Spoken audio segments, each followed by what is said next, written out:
Greetings, class, and welcome to Unit 4, the Western Heritage, Chapter 6, where we're going to talk about the early Middle Ages. Now, one of the things that you'll have probably read about at this point and continue to read about is why are the Middle Ages called the Middle Ages? What are they in the middle of? What came before? What came after? And a lot of people, right, refer to these not just the Middle Ages, but as the Dark Ages. Why are they called the Dark Ages? Well, I'm going to let you kind of wrestle with that a little on your own in some of your journals and writings, but I'm going to propose the question here. So what we actually want to talk about, though, in this section for Chapter 6 is, first of all, a brief comparison of Eastern and Western, so Byzantine and Roman Christianity, because there's some subtle but very important differences for even impacting Western culture down to today. We'll talk about the roles of the church during the Middle Ages and the increased influence that they're going to have in this period. In fact, Catholics would probably refer to this period as the golden age of the church in some ways, where the church was at its strongest. We're going to talk about the rise and impact of Islam, because they do have a huge impact, right?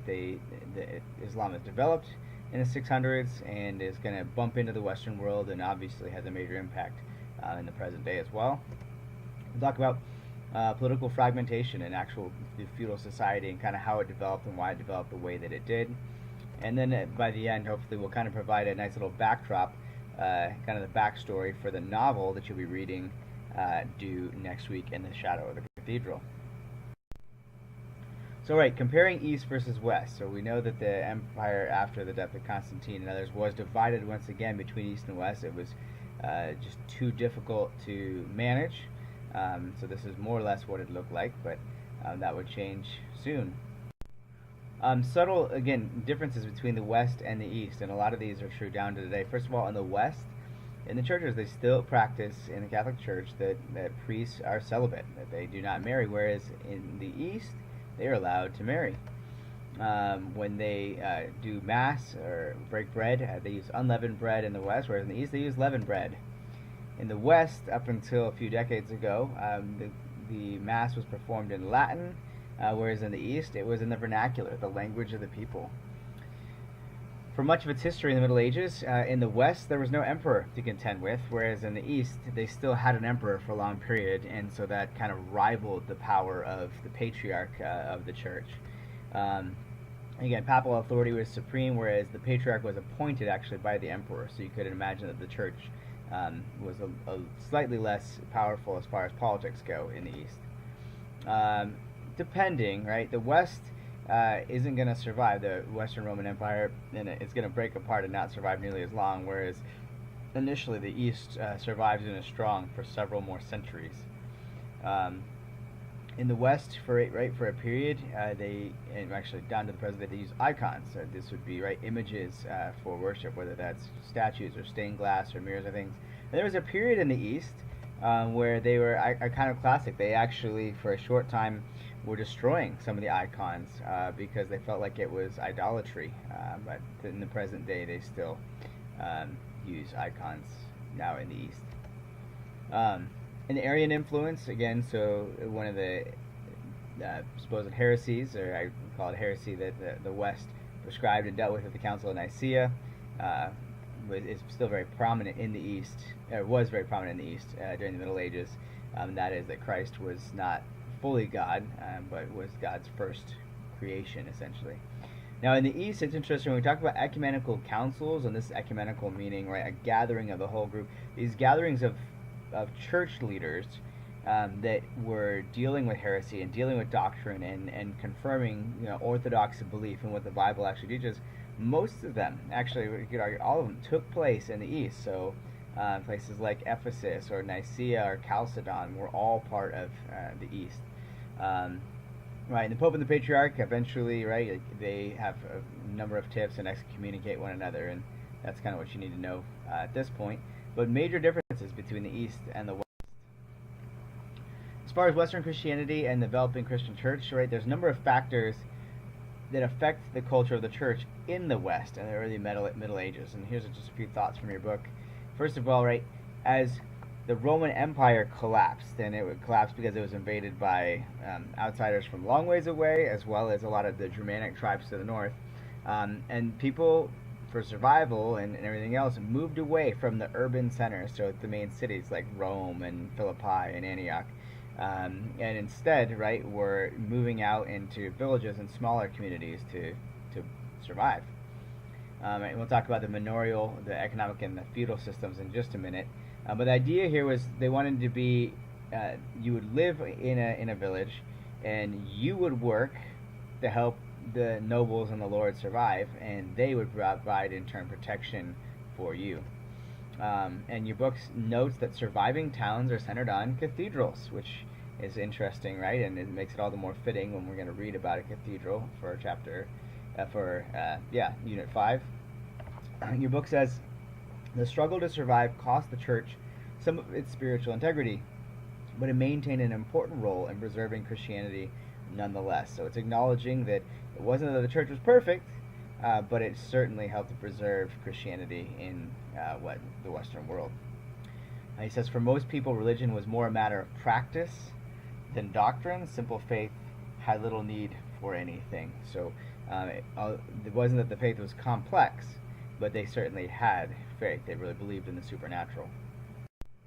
So one of the things we might ask ourselves, right, is in the West, the Pope is, right, the head of the church, and in the early Middle Ages, the idea of papal primacy, or that the Pope is the head, the supreme authority, starts to develop. And you ask yourself, well, why was that? First of all, the church was independent from and above the state.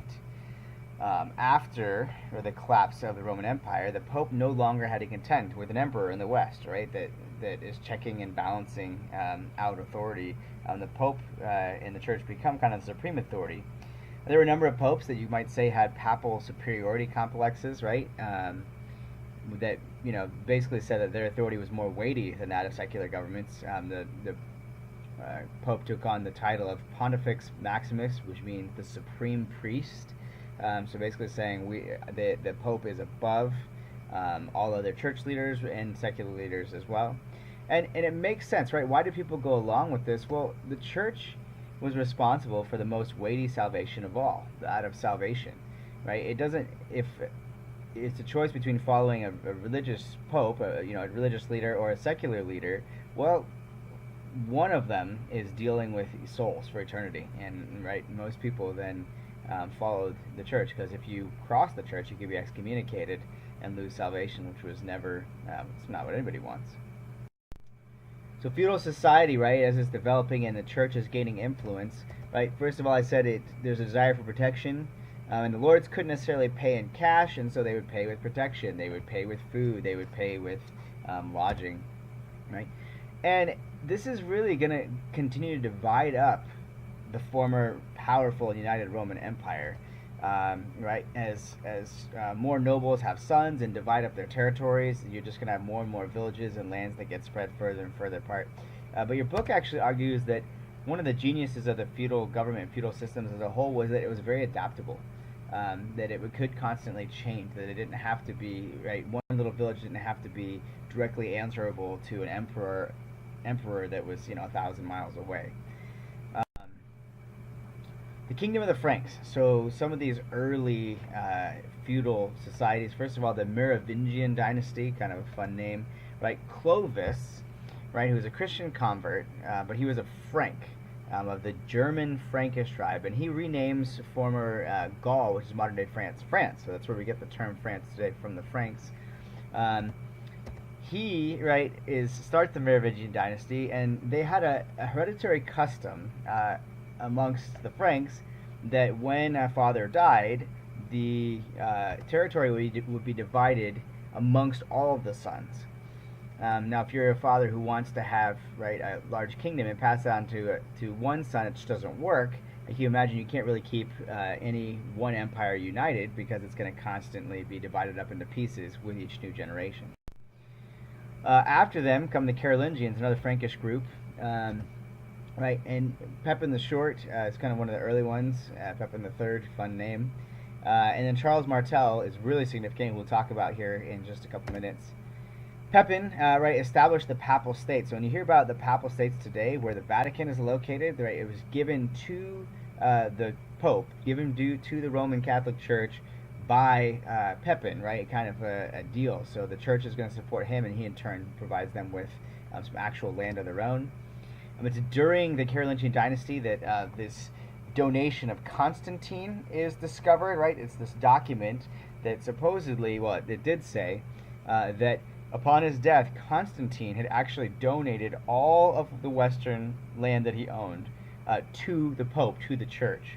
Now, a couple hundred years later, this is discovered to be a forgery, but in the meantime, right, gives a lot of weight to the Catholic Church. So, one of the things we need to talk about as the Carolingian dynasty was on the rise is that the rise of Islam also takes place, right? In 632 AD, Muhammad, the final prophet, supposedly receives these revelations from Allah, which are written down later by his followers, and this is going to have a huge impact on the Western world down to the present day. And so it's important that we understand where they're coming from. Islam, right, means submission, and submission is not a bad thing. Just understanding that it's about obedience to Allah, but it can be overdone. Now, it's interesting. Kagan, when he talks about the Quran, says that what he, that is Muhammad, taught was consistent with what the Jewish prophets from Noah to Jesus had taught. And I imagine it gave rise to some of you when you read that, because yes, the Quran talks about Noah and Jesus and Aaron and Miriam and Abraham and Elijah and all the different prophets, but the stories are not consistent. They're not compatible. In fact, if you read them side by side, there's a lot of inconsistencies and real contradictions. So either one is true, or the other is true, or neither is true, but they can't both actually be true. Muhammad's driven from the Kaaba in Mecca, right towards the end of his life. So the those who made idols, were upset that he was teaching the worship of one God, of Allah, and so they they drive him out. His flight to Medina with his family and followers is known as the Hijrah, which is where we get the word Hajj from today. Those who go on pilgrimage to Mecca. And right, it's important to do in Muslim culture today. Right? In the middle of that black box, that is the Kaaba, those are people. So literally millions of people go each year. Going during Ramadan, it's preferable for them to commemorate and remember. And there's quite a few rituals and things they go through to remember Muhammad and his flight for, in their mind, what was righteous and for defending the one true God, Allah. So the 5 pillars of Islam, right, just in case you're unfamiliar, the Islamic creed, right, that you need to live by. You need to be honest, loyal, you need to follow the diet, you need to follow the rules, right, you need to submit to Allah. You need to pray 5 times a day, pray towards Mecca. Almsgiving, right, you're supposed to give, I think it's 2.5% of all of your income for the year, and also of what you own. So it's actually more, could amount to more than the 10% of an income that, Christians or Jews were supposed to give. Fasting during Ramadan is another one, right? So they've got to keep it. Now, this doesn't mean that they fast for 30 days. It means that from sun up to sundown, they do not eat, but then they do eat in the evenings. But you honor and keep Ramadan, their most holy month. And then if you're able, everyone in their lifetime, hopefully at least once, is able to go on pilgrimage to Mecca. In Islam, right, they're governed by ulema, which they would call, and it should be translated, persons with correct knowledge. So these would be imams, ulema, these would be the teachers, and then the head of the Muslim world is the caliph. And there's divisions today between them over whether the caliph of all of the Muslim world should be a direct descendant of Muhammad, or it can be absolutely anybody, just the primary leader. And so a lot of diversity. The Shiites, the Shia follow more directly. They're usually the more radical group, tend to follow followers of descendants of Muhammad, whereas the Sunni are more open. We talk about the difference, and it matters because they're fighting over it in the East. For example, modern day Iran is Shiite, and Iraq is Sunni, and they have had civil war over this issue. So the Islamic empires, right, and there's quite a few of them, but within 100 years, Islam had spread so quickly that it had overtaken the Middle East, it had overtaken most of northern Africa, and actually was pushing across Spain into Western Europe into France, modern day France. Now, the European halt was advanced by, and I said I would mention him again shortly, Charles the Hammer Martel at the Battle of Poitiers in France, or it's more easily known by us as the Battle of Tours in 732 AD. And this is one of those crucial moments in history if you're a Christian or you're from the West, because this is going to prevent basically Islam from taking over Europe, and who knows what Europe and maybe even America would look like today had it not been stopped. Right, so there they were, kind of overriding the empire. We get Charles the Hammer Martel that stops them, one of the Carolingians, right? And there's the location of the Battle of Tours, and they continue to expand. So one of the other Carolingians, right, is for now Islam is being held at bay. After Charles Martel, you get Charlemagne, and you could just say that Charles the Magne or Charles the Magnificent. And he expands Frankish domain to kind of its full extent, and you can see the map here, modern-day France, Germany, and really has a lot of influence even in Italy and other places.